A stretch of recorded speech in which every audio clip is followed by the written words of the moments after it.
મારું નામ ભાવના પ્રજ્ઞેશ શાહ છે અને હું છેલ્લા 18 વર્ષથી આર્ટ સાથે જોડાયેલી છું અને મને પહેલેથી ઓઇલમાં કામ કરવું બહુ ગમતું હતું અને હું એમાં કામ કર્યા કરતી હતી.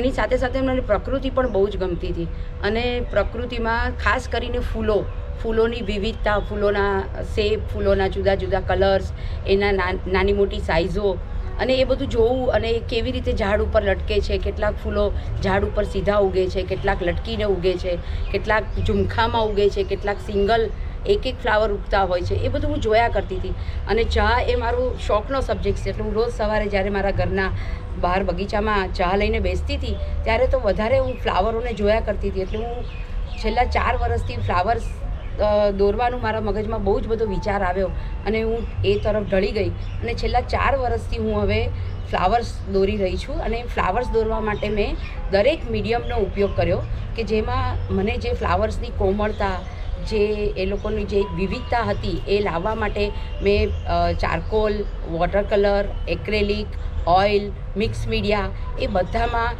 ફ્લાવર્સની એક નાજુકાઈ, એનું ફ્લાવર્સમાં રહેલું તોફાન એ બધું લાવવા માટે મેં પેપરનો પણ ઉપયોગ કર્યો અને કેનવાસનો પણ ઉપયોગ કર્યો અને એના ઉપર મેં કામ કર્યું છે. અને હું અત્યારે અમદાવાદની ગુફામાં 28મી જાન્યુઆરીથી 2જી ફેબ્રુઆરી સુધી મારો પોતાનું એક સોલો એક્ઝિબિશન લઈને આવી રહી છું અને જેને મેં ફ્લાવર સિમ્ફોની નામ આપ્યું છે. અને હું ફ્લાવર ઉપર મારા ચિત્રો લઈને આવી છું, તો આપ સૌ જોવા પધારશો.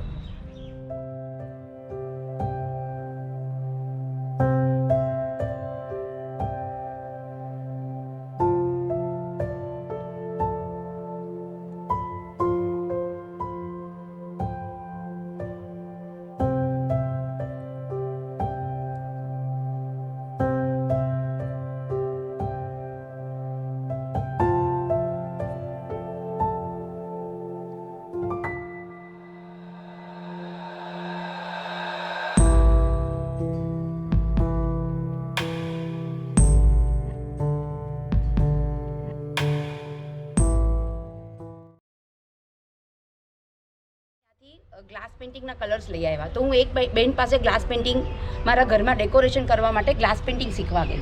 તો એ બેને હું જે રીતે કામ કરતી હતી ને, તો એમણે એક રેખાબેન ત્રિવેદી કરીને હતા, એમણે મને પ્રેરણા આપી કે તમે આ કામ કરો, તમે બહુ સરસ કરશો અને તમને ગમશે. અને પછી જીવનની પડકારો અને મુસીબતોમાં મને એવું થયું કે આર્ટ મારો સહારો બનશે અને એટલે હું આર્ટ તરફ વધારે જોડાઈ. અને સાચે જ એવું થયું કે જેમ જેમ હું આર્ટ તરફ જતી ગઈ એમ મને જીવન સરળ લાગવા માંડ્યું અને જીવનની મુશ્કેલીઓ બી ઘણી બધી આવી, પણ એ મુશ્કેલીઓ મને આર્ટે એની સામે ઝઝૂમવાની બહુ જ મોટી પ્રેરણા આપી. અને કલર સાથે જોડાયા પછી મારા ઉદ્વેગો અને બધું બહુ જ બધું શાંત થઈ ગયું અને કલર સાથે રમવું એ હવે મારી એક ધ્યેય થઈ ગયું છે જીવનનું કે મને રોજ સવાર પડે અને હું કલર સાથે રમું તો મને લાગે કે મારું જીવન બરાબર જઈ રહ્યું છે.